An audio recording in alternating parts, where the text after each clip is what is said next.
Pemirsa, melalui Komite Rekonsiliasi saat ini pemerintah berencana melakukan penyelesaian kasus-kasus pelanggaran HAM berat masa lalu selambatnya bulan Agustus tahun ini. Skema penyelesaian utamanya akan dilakukan melalui jalan non-yuridis, mengingat penyelesaian yuridis yang seharusnya ditempuh dinilai sangat sulit untuk dilakukan. Betapa tidak pelanggaran tersebut terjadi di masa lampau, di mana barang bukti dan para saksinya kini sudah sulit untuk dihimpun kembali. Sementara di lain pihak, sejumlah kalangan menilai penyelesaian non-yuridis atau rekonsiliasi ini terlalu menyederhanakan persoalan dan melanggar mandat Undang-Undang Nomor 26 Tahun 2000 tentang Pengadilan HAM. Lantas bagaimana seharusnya persoalan kelam masa lalu ini diselesaikan? Bersama saya telah hadir di studio Komisioner Komnas HAM, Wakil Ketua Komnas HAM Siti Nur Laila, dan juga aktivis pembela HAM Todung Mulya Lubis. Selamat sore Ibu Laila dan juga selamat sore Pak Todung. Selamat sore. Iya, dan pemirsa Anda juga bisa turut berinteraksi dalam dialog ini melalui sambungan telepon di 021529000311 atau SMS di nomor 081183355551, dan Anda dapat mention di Twitter @berita1tv atau Facebook @berita1tv. Saya akan ke Ibu Laila pertama dulu. Sudah ada 2 kali pertemuan dengan apa yang disebut sebagai tim rekonsiliasi ini bersama dengan Jaksa Agung. Apa sih Bu yang dibahas dan apa sih yang kemudian disepakati? Ya, yang pertama saya ingin jelaskan, belum sampai pada kesimpulan ini tim rekonsiliasi, tapi sebenarnya usulan yang disampaikan adalah Komite Penyelesaian Pelanggaran HAM Berat Masa Lalu, itu dulu. Kemudian yang kedua, pertemuan di era pemerintahan Pak Jokowi itu sudah dilakukan 2 kali di bulan April dan bulan Mei ini. Di antaranya Menko Polhukam, kemudian Kejaksaan Agung, Panglima TNI, Kapolri, Kepala BIN, Komnas HAM, dan Menkumham. Nah, jadi 7 lembaga itu, dan di eranya Pak SBY juga sudah dilakukan beberapa kali pertemuan model atau semacam ini. Seperti ini. Oke, apa yang bisa membuat kemudian kita sedikit optimis bahwa tim yang saat ini bertemu di era pemerintahan Jokowi akan berbeda dengan pemerintahan SBY? Iya. Jadi bedanya sebenarnya, dan mungkin masyarakat dan juga Komnas HAM optimis untuk penyelesaian ini, pertama ini masuk di dalam RPJMN 2015-2019. Yang kedua, Presiden sekarang tidak punya persoalan dengan masa lalu. Nah, jadi itu yang membuat sebenarnya publik menjadi optimis, dan juga korban, Komnas HAM, dan termasuk aktivis hak asasi manusia gitu. Jadi punya harapan besar untuk ini bisa diselesaikan gitu. Oke, Pak Todung optimis kok mukanya berkerut begitu? Saya sih mengapresiasi langkah pemerintah untuk membentuk Komite Rekonsiliasi. Tapi saya pribadi lebih menginginkan ada undang-undang yang membentuk Komisi Kebenaran dan Rekonsiliasi. Itu keinginan saya, sebab kalau hanya pemerintah tanpa melalui undang-undang, nanti juga akan banyak sekali pertanyaan-pertanyaan yang muncul di publik. Nah, tentu dalam hal ini, kalau kita bisa membuat undang-undang mengenai Komisi Kebenaran dan Rekonsiliasi, itu akan bisa menggabungkan pendekatan non-yuridis dan pendekatan yuridis sekaligus. Sebab yang penting adalah mengungkapkan kebenaran tentang pelanggaran hak asasi manusia masa lalu, dan ada maaf. Jadi ada pengungkapan kebenaran, truth telling, ada maaf. Jadi apakah maaf itu diberikan atau tidak? Apakah yang mengungkapkan kebenaran itu berani atau tidak mengungkapkan itu? Kalau dia tidak mau, dia mesti diadili. Kalau misalnya maaf itu tidak diberikan oleh korban, itu juga ada jalan untuk mengadili. Nah, tapi kalau misalnya itu tidak dilakukan dan kita hanya masuk pada Komite Rekonsiliasi, saya takut bahwa persoalan tidak akan pernah selesai. Korban akan menuntut bahwa ini satu penyelesaian yang tidak sepenuhnya memuaskan mereka.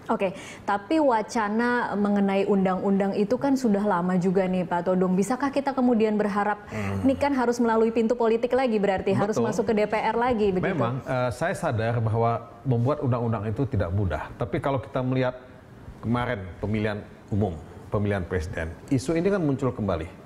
Kasus-kasus pelanggaran hak asasi manusia masa lalu justru bisa menjegal seseorang juga untuk jadi capres. Nah, kalau tidak ada penyelesaian yang once and for all untuk semua kita, ini akan tetap jadi luka yang tidak bisa disembuhkan. Nah, buat saya ya, kalau kita memang serius dan sungguh-sungguh ya, ini mesti ada penyelesaian yang tuntas sehingga ke depan kita bisa melangkah tanpa mempersoalkan ya kesalahan-kesalahan masa lalu. Nah, tapi apakah itu bisa dilakukan ya melalui DPR? Ya seharusnya DPR juga bisa dikomando oleh pimpinan partai politik kalau memang punya komitmen untuk menyelesaikan persoalan ini. Oke, saya kembali lagi ke target Agustus 2015. Dari mana itu tiba-tiba kemudian tim ini mengeluarkan atau komite penyelesaian pelanggaran HAM ini kemudian mengumumkan bahwa kira-kira Agustus 2015 akan bisa terselesaikan? Jadi saya pikir ini kan baru pada tingkat diskusi yang belum ada konklusinya. Jadi ini belum satu kesimpulan yang kemudian bisa diumumkan kepada publik bahwa ini loh cara penyelesaiannya akan dilakukan oleh Pak Komite dan sebagainya. Hanya kalau kita melihat dari berbagai model itu kan penyelesaian ini bisa dilakukan melalui rekonsiliasi atau yudisial. Kemudian bisa diputuskan di dalam keputusan presiden seperti yang disampaikan Bang Todung, juga ada yang diputuskan melalui undang-undang, bahkan ada yang melalui konstitusi. Jadi macam-macam. Nah, kita kan mencoba merumuskan bagaimana jalan Indonesia ini yang terbaik buat seluruh bangsa Indonesia.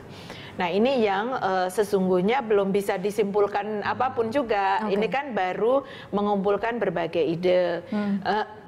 Dari keinginan korban, misalnya korban juga bervariasi keinginannya. Jadi korban yang seperti kasus 65 berharap karena ini kasusnya sudah lama dan sebagainya, lebih bisa menerima kalau ini rekonsiliasi, dan yang sangat penting bagi mereka adalah rehabilitasi gitu ya. Nah, tapi bagi yang kasus-kasus 98 inginnya yudisial karena merasa bahwa buktinya cukup, kemudian pelaku masih hidup dan sebagainya. Nah, ini kan tentu juga berangkat dari keyakinan masing-masing kan gitu. Nah, kemudian bagaimana penyelesaian kasus itu sendiri bisa juga macam-macam modelnya. Bisa per kasus, jadi 7 kasus itu kemudian diperiksa, mana apakah mau seluruhnya yudisial, ataukah dari 7 ini ada yang non-yudisial, ada yang yudisial, ataukah misalnya juga apakah bisa dilakukan dengan seluruh kejahatan atau kekerasan yang dilakukan oleh negara pada periode pemerintahan tertentu. Nah, itu juga bisa. Jadi berbagai macam yang ini sesungguhnya di beberapa negara yang lain seperti ini modelnya, di ini itu yang kemudian kita coba kumpulkan mana yang paling mungkin untuk penyelesaian pelanggaran HAM berat di Indonesia ini. Gitu. Baik, kita akan lanjutkan di segmen selanjutnya. Pemirsa tetaplah bersama kami. Pemirsa, sebelum kami lanjutkan perbincangan, berikut adalah 6 kasus pelanggaran HAM berat yang rencananya akan diselesaikan oleh pemerintah. Pertama adalah kasus Talang Sari yang terjadi pada tahun 1989. Kedua, kasus Wamena Wasior yang terjadi pada tahun 2003. Kemudian kasus penghilangan orang secara paksa yang terjadi pada tahun 1997 hingga 98. Lalu ada kasus penembakan misterius di tahun 1982 hingga 85 dan G30 SPKI pada tahun 65. Dan yang terakhir ada kasus kerusuhan pada Mei 98. Satu lagi, penghilangan orang secara paksa. Itu terjadi pada tahun berapa, Ibu? 98. 98, itu tadi sudah disebutkan. Ya, oke. Baik, kalau dari pertama, mengapa kemudian 7 ini yang dipilih sebagai kasus yang akan diselesaikan terlebih dahulu? 7 kasus ini itu kan sebenarnya kasus yang penyelidikannya sudah selesai oleh Komnas HAM dan kemudian sudah diserahkan ke Kejaksaan Agung gitu. Nah, jadi mestinya kemudian dia ditingkatkan ke penyidikan gitu. Oke, apa jawaban Jaksa Agung kemarin ketika kemudian ini kan sebenarnya mudahnya kan tinggal dibuka lagi berkasnya yang ada di Kejaksaan Agung dan kemudian dilanjutkan kasusnya. Iya, berkali berkas itu bolak-balik. Jadi saya menjadi komisioner November 2012 dan November itu juga kami menerima berkas dari Kejaksaan Agung. Sehingga pada November itu juga kami membentuk tim penyelesaian pelanggaran HAM berat di internal Komnas HAM dan kemudian menjawab bolak-balik suratnya Kejaksaan Agung. Ada dua terkait dengan hukum formil dan hukum materialnya. Oke, dan kenapa tidak dilanjutkan? Rata-rata jawabannya adalah tidak dilanjutkan itu kan nanti bisa ditanyakan ke pihak Kejaksaan Agung tentu karena tetapi jawaban yang diterima oleh Komnas HAM bagi Komnas HAM hukum formil misalnya penyelidikan harus dilakukan di bawah sumpah dan sebagainya, di mana 3 kasus sebelumnya itu tanpa proses itu tidak juga dipertanyakan gitu. Artinya ada standar yang tidak sama. Kenapa dulu kan sudah ada 3 kasus yang sudah disidangkan. Iya. Nah, itu tidak pernah dipertanyakan secara formal seperti itu dan penyelidikan yang dilakukan oleh Komnas HAM sudah selesai gitu. Jadi dan aturannya juga tidak ada kewajiban sebenarnya dalam proses penyelidikan, penyelidik harus di bawah sumpah dan sebagainya. Nah ini hal-hal yang kemudian bolak-balik yang sesungguhnya sebenarnya persoalannya bukan di situ. Persoalannya adalah pertama soal political will dari pemerintah, yang kedua soal keberanian. Karena ini memang 7 berkas ini kan barang panas lah, kira-kira begitu, yang resiko politiknya juga sangat tinggi gitu. Oke, Pak Todung, kalau dari analisa Anda sekarang ini, kalau tadi dikatakan bahwa sebenarnya kan pemerintahan yang sekarang tidak punya beban masa lalu, tapi seberapa optimistis sih kita kemudian bisa berharap bahwa ini akan selesai pada masa pemerintahan yang baru ini? Ya memang tidak ada beban masa lalu, tapi menurut saya pemerintahan kan bukan hanya Presiden Jokowi ya. Pemerintahan itu kan banyak yang lain-lain juga ya. Jadi kalau dikatakan bahwa tidak ada beban masa lalu, mungkin tidak semuanya tidak punya beban masa lalu. Mungkin Jokowinya saja tidak punya beban masa lalu begitu ya. Beban masa lalu, tapi yang lain mungkin punya masa lalu. Nah, itu yang pertama. Yang kedua, timeline sampai Agustus ya. Itu menurut saya sangat optimistis ya. Saya tidak percaya bahwa itu bisa selesai sampai Agustus. Oke, kalau sampai Agustus kira-kira apa sih yang bisa diselesaikan, Pak Todung? Saya kan untuk mendapatkan kesimpulan ya, apa yang akan dilakukan ya, apakah mau melalui pengadilan, apakah melalui rekonsiliasi, apakah komite rekonsiliasi itu sifatnya nasional, apakah mau didesentralisasi. Misalnya begini loh, Aceh misalnya, ada DOM ya. Nah, itu mau diselesaikan dalam konteks Komisi Rekonsiliasi Nasional ya, atau per daerah, Papua misalnya. Nah ini juga pertanyaan-pertanyaan yang masih belum bisa dijawab saat ini. Sebab untuk menyelesaikan semua kasus, tadi disebut 6, ya, mungkin ada yang lain ya, yang tidak disentuh di sana. Nah ini bisa nggak ya, realistis nggak 6 bulan ya. Nah makanya saya ingin mengatakan bahwa saya memahami dan bersimpati kepada keluarga korban yang ingin ada pengadilan, ingin ada proses judisial. Tapi juga saya bersimpati kepada pihak penyelenggara negara yang memang tidak akan gampang ya untuk mendapatkan bukti-bukti yang menurut hukum bisa digunakan. Nah, contoh kasus penembakan misterius. Nah, ini udah lama terjadi. Nah, saya sih tentu senang karena saya dari dulu melawan ya penembakan misterius. Tapi saya tidak bisa membayangkan untuk mendapatkan bukti-bukti yang bisa dipakai dalam waktu yang pendek. Kecuali kalau kita memang buat timeline-nya agak panjang. Nah itu pun tidak akan menguntungkan karena timeline itu mesti dibuat pendek supaya bisa ada target yang bisa dicapai. Kalau tidak nanti bisa mundur sampai kapan, tidak manageable. Ya. Nah ini yang saya ingin katakan. Nah jadi saya kira ya dalam waktu beberapa bulan ini kita memang hanya bisa memilih. Kita mau menyelesaikan melalui Komisi Rekonsiliasi yang mana. Ya, yang mana yang harus ke pengadilan ya. Nah ini yang mesti didiskusikan secara sangat detail, sangat teknis oleh masing-masing lembaga ini. Dan tentu saya berharap korban dan pihak pegiat hak asasi manusia di luar pemerintah juga bisa didengar ya masukannya. Oke, ya. Kalau kemudian kita pilah salah satu, kemudian misalnya rekonsiliasi terlebih dahulu, karena misalnya tadi disebutkan korban G30 SPKI misalnya, kemudian memilih lebih ke rekonsiliasi. Mekanismenya seperti apa sih? Saya ambil contoh begini, di Belanda baru-baru ini ada pertemuan yang menggagas apa yang disebut International People Tribunal, semacam pengadilan rakyat. Tapi itu bukan pengadilan sebetulnya. Bukan pengadilan dalam artian yang kita kenal. Itu lebih semacam Tribunal of Inquiry. Jadi tribunal untuk mengumpulkan ya fakta-fakta. Nah dari situ kita coba mengungkapkan kebenaran. Ya. Nah disitulah kita akan melihat apakah kebenaran itu bisa menjadi pembelajaran buat kita ke depan. Nah apakah pemerintah setelah melihat itu mau melakukan rehabilitasi, mau melakukan upaya-upaya untuk ya menyatakan maaf, ya, menyampaikan maaf kepada korban misalnya, ya. Nah, atau ada tindakan yang lain. Nah, ini yang kita anggap sebagai bagian dari pengungkapan kebenaran dalam rangka ya pembelajaran untuk masa depan. Oke, baik. Saya tahan lagi dulu di situ, Ibu Laila ditahan dulu. Nanti kita masih akan lanjutkan di segmen selanjutnya. Pemirsa tetaplah bersama kami.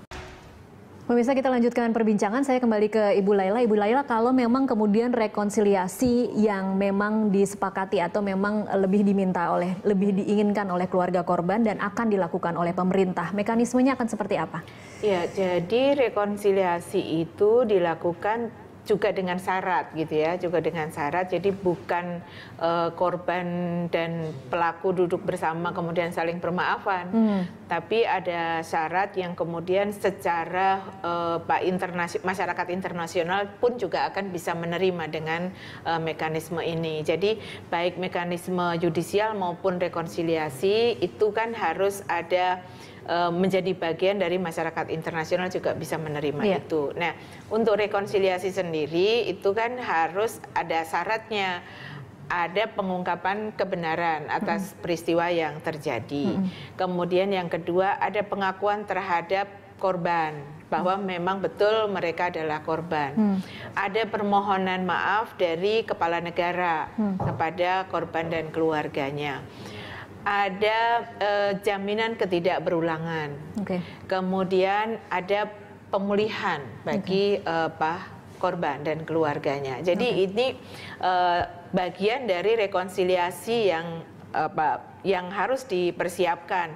Nah, bagaimana kemudian pengungkapan kebenaran? Tadi Bang Todung menceritakan tribunal itu yang di luar mekanisme UN ya. Nah, tapi bagaimana kemudian kalau komite penyelesaian pelanggaran HAM ini dibentuk, kemudian bagaimana pengungkapan kebenaran? Nah itu yang kemudian juga harus dibuat rule of procedure-nya untuk pengungkapan kebenaran bagaimana gitu. Jadi itu semacam persidangan lagi atau seperti apa? Ya itu nanti yang akan harus dirumuskan. Dalam kerja-kerja komite begitu. Kalau rekonsiliasi yang dipilih artinya memang secara langsung pelaku dimaafkan gitu? Pelaku kemudian tidak akan menjalani hukuman. Jadi tidak otomatis. Tidak otomatis. Tidak otomatis begini, dalam arti bahwa kan harus ada pengungkapan kebenarannya dulu. Untuk pengungkapan kebenaran itu pertama data yang digunakan bisa menggunakan data yang sudah dimiliki oleh Komnas HAM dalam konteks penyelidikannya. Nah, kemudian kalau kurang maka komite juga mestinya diberi kewenangan untuk memanggil para pihak yang dianggap terkait untuk dimintai keterangan gitu. Masih ada proses seperti itu artinya. Iya. Nah, itulah yang harus dibuat aturan mainnya gitu. Jadi dibuat aturan bagaimana pengungkapan kebenaran itu harus dilakukan. Pak Todung, kalau kemudian jalur yuridis yang dipilih, beberapa waktunya sudah terjadi lebih dari 10 tahun. Kemudian kalaupun tragedi yang terbaru misalnya Mei 98 itu juga sudah terlalu lama kan sebenarnya. Bagaimana kita bisa berharap bahwa peradilan ini akan berjalan dan mengungkap kebenaran dengan sebenar-benarnya? Yang pertama harus dikatakan bahwa kalaupun kejadian itu sudah cukup lama ya, kita tidak mengenal kadaluarsa di sini. Ya. Jadi pelanggaran berat hak asasi manusia masa lalu itu tetap bisa diusut, tetap bisa diinvestigasi, tetap bisa diproses secara hukum. Kalau pelakunya sudah meninggal dunia? Nah, kalau pelakunya sudah meninggal dunia itu kan gugur ya tuntutan pidananya ya. Tapi persoalannya kan di sini ada dua perspektif. Perspektif pelanggaran hak asasi manusia yang menjadi tanggung jawab individual ya atau negara. Nah, kalau negara mungkin tidak bisa dihukum pidana, masuk penjara atau segala macam, kan tidak mungkin. Yang paling mungkin dilakukan oleh negara adalah menyampaikan pernyataan maaf kepada korban ya. Kemudian yang kedua ya melakukan rehabilitasi dan reparasi plus kompensasi. Ya. Nah, ini yang bisa dilakukan oleh negara. Nah, tapi buat korban kalau negara sendiri sudah mau menyatakan maaf ya, menyampaikan maaf, itu sudah satu medicine, satu obat. Karena negara selama ini dianggap tidak pernah mau bertanggung jawab. Ya. Nah, ini yang terjadi karena negara memberikan semacam impunitas pada pelanggar-pelanggar hak asasi manusia ini. Nah, kalau misalnya kita bisa ya mendorong proses ini secara sistematis ya, dari satu pelanggaran hak asasi manusia ke pelanggaran hak asasi manusia yang lain, ya, kita akan lihat nanti pada kasus yang mana kita masih memungkinkan ada proses peradilan, pada kasus yang mana yang memang sama sekali tidak mungkin. Nah, ini kita minta ada semacam bukan sekedar timeline tapi juga kesabaran. Karena tidak mudah. Kalau Anda tadi menanyakan soal proses yudisial hukum ya, itu mengumpulkan alat bukti tidak gampang. Kalau kita berpikir sempit legalistik. Karena kasus pelanggaran hak asasi manusia itu ya banyak yang didasarkan pada testimoni, ya, testimoni dari korban, dari pihak-pihak yang dekat dengan korban, atau pihak yang ikut sebagai pelaku pelanggaran hak asasi manusia juga. Karena ada yang mengaku juga, yang disebut complicity, ya dalam bahasa asasi manusia, pelaku pembantu atau ya saksi mata atau apa. Nah, ini yang saya kira juga mesti dilihat secara satu persatu, kasus demi kasus. Oke, baik. Kita break dulu. Pemirsa tetaplah bersama kami. Usai news update, kami masih akan melanjutkan perbincangan ini.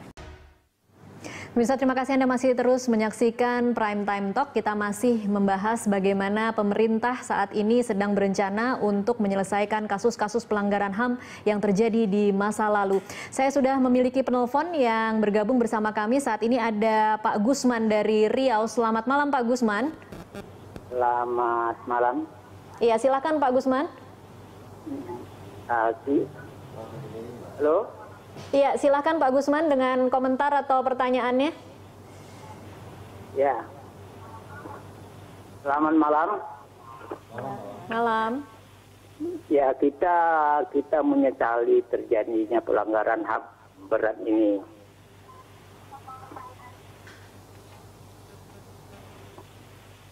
Silakan Pak Gusman.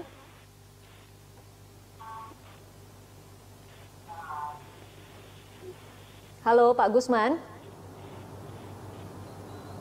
Ya, tampaknya terputus. Kita akan lanjutkan perbincangan dulu. Saya kembali lagi ke Pak Todung mungkin. Kalau kita kemudian bisa memberi masukan kepada Presiden Jokowi, harus mulai dari mana? Kan ada undang-undang yang harus kita terus desak untuk bisa disahkan menjadi, ada rancangan undang-undang yang harus kita desak menjadi undang-undang. Kemudian ada juga penyelesaian melalui jalur rekonsiliasi. Tetapi apa yang paling realistis dan paling bisa lebih cepat dilakukan dan paling sederhana untuk dilakukan mungkin Pak Todung?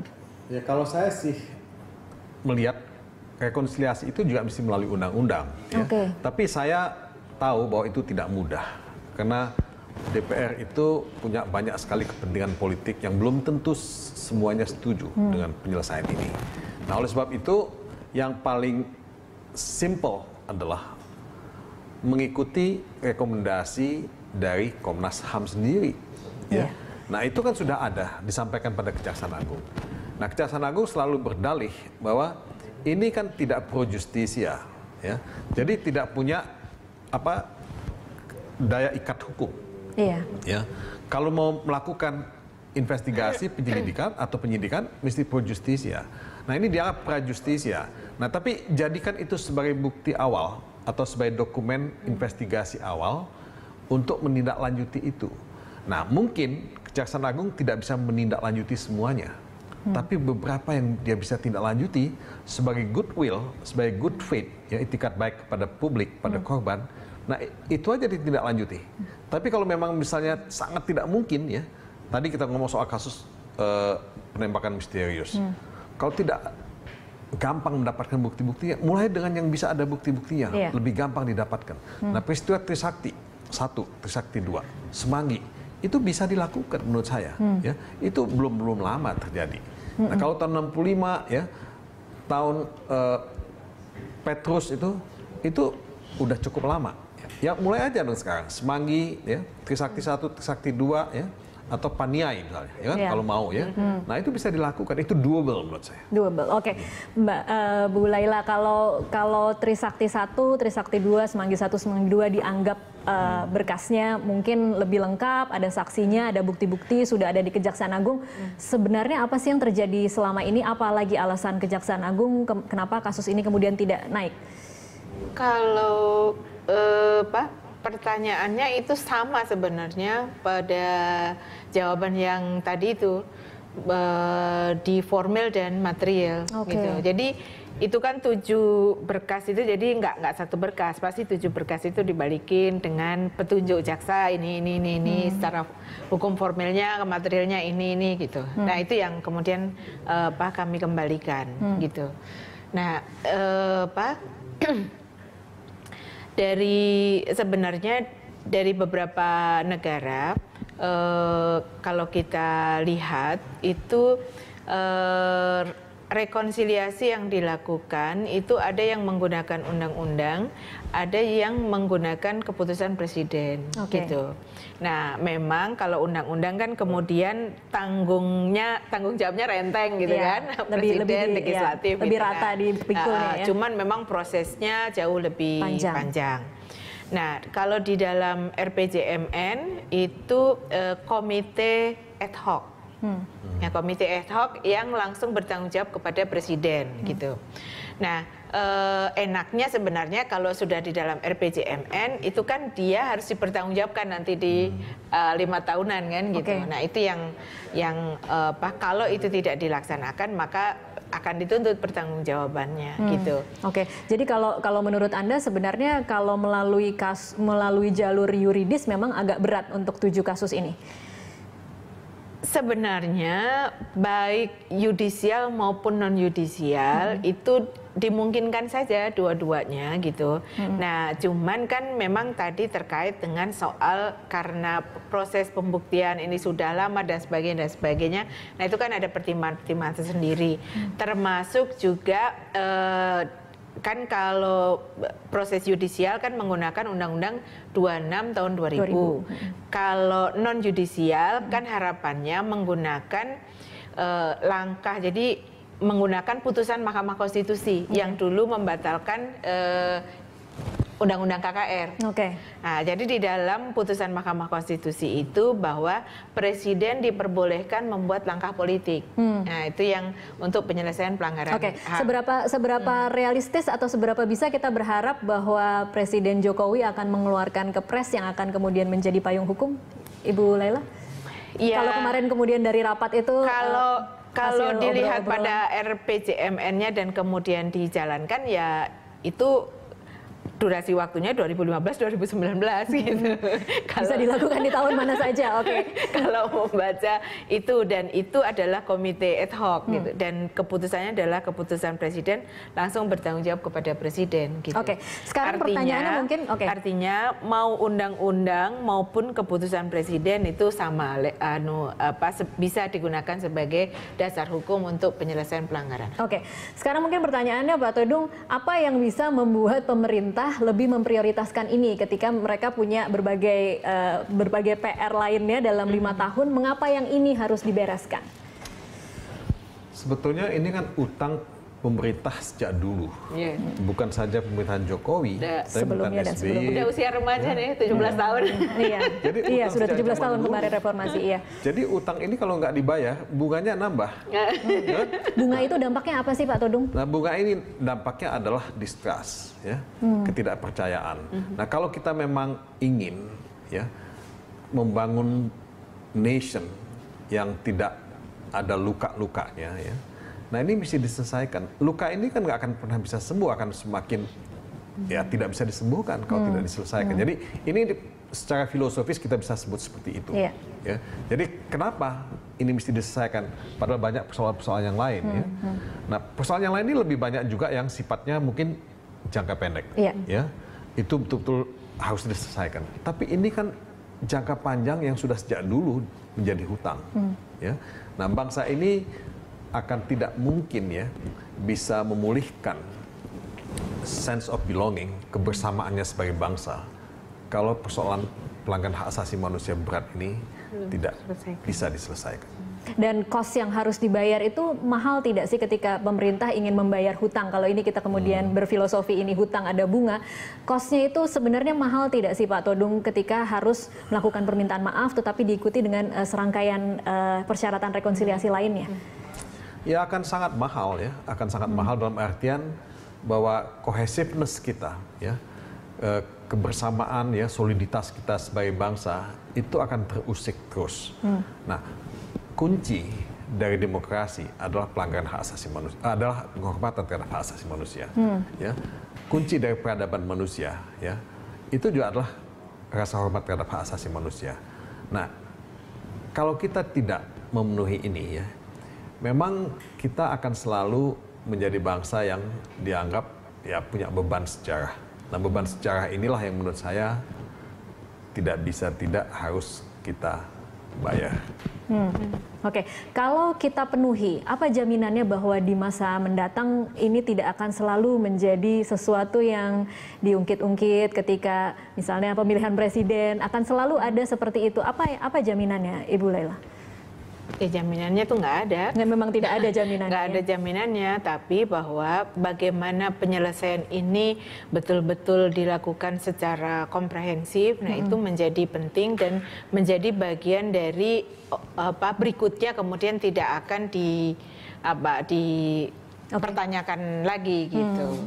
Jadi bagaimana misalnya komite ini betul-betul adalah komite yang independen sehingga publik percaya terhadap komite ini untuk penyelesaian pelanggaran HAM berat masa lalu yang dianggap bahwa ini adalah tidak memiliki kepentingan apapun selain penyelesaian pelanggaran HAM berat masa lalu. Misalnya, jadi itu juga menjadi salah satu ketika kita salah juga memilih orang-orang yang berada di dalam komite, berarti itu PR lagi untuk persoalan berikutnya gitu. Nah, jadi memang makanya kenapa kami Komnas HAM sendiri juga berharap kelompok masyarakat sipil, seluruh intelektual yang ada di Indonesia dan juga penggiat hak asasi manusia silahkan memberikan masukan sebanyak-banyaknya untuk penyelesaian persoalan ini dan sehingga kami bisa mendiskusikan juga dengan pihak pemerintah untuk mencari jalan yang terbaik bagi seluruh bangsa Indonesia. Jadi persoalan hak asasi manusia ini bukan hanya persoalan hak asasi manusia, tapi ini adalah persoalan bangsa Indonesia. Apa agenda terdekatnya untuk dari tim Kemenkumham? Agenda terdekat kami tentu masih akan terus melakukan konsolidasi ya untuk mendiskusikan berbagai persoalan dan juga Komnas HAM akan juga mendengarkan berbagai pihak termasuk juga korban dan keluarganya. Dan dalam waktu dekat mungkin bulan ini kami akan melakukan kegiatan di Palu prakarsai oleh Wali Kota Palu yang 2 tahun lalu Wali Kota Palu meminta maaf kepada korban dan keluarganya. Jadi sesungguhnya inisiatif lokal sudah dimulai dan ternyata juga tidak seperti yang ditakutkan gitu. Nah jadi 2 tahun ini toh wali kota juga aman-aman aja, tidak ada gugatan apapun, tidak ada juga anggaran yang sedemikian dahsyat yang untuk harus kemudian digelontorkan sebagai kompensasi. Tidak. Karena banyak anggota keluarga korban itu lebih pada rehabilitasi dan tahu misalnya kalau yang keluarganya hilang itu kan ingin tahu kalau meninggal di mana kuburannya, kalau sekarang hidup di mana dan sebagainya. Jadi tidak selalu dilihat pada materi. Oke, baik, terima kasih Ibu Laila dan juga terima kasih Pak Todung untuk waktu